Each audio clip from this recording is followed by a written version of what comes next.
তোমরা সবাই টিসিএস কোম্পানির নাম শুনে থাকবে। টিসিএস এটা টাটা কোম্পানির, মানে টাটা কোম্পানির অনেকগুলো কোম্পানি আছে আলাদা আলাদা। মানে সেগুলোর মধ্যে টিসিএস, মানে টিসিএসের ফুল ফর্ম হচ্ছে টাটা কনসাল্টিং সার্ভিস।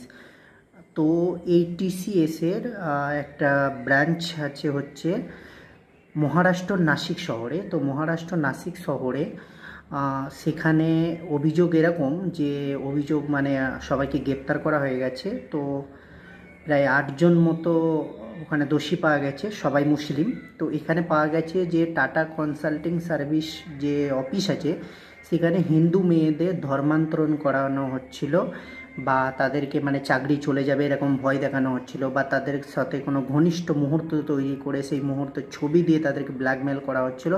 তো এইসব সব কিছু হয়েছে হচ্ছে মহারাষ্ট্রে। পুলিশ সবাইকে অ্যারেস্ট করেছে, পুলিশ এটা নিয়ে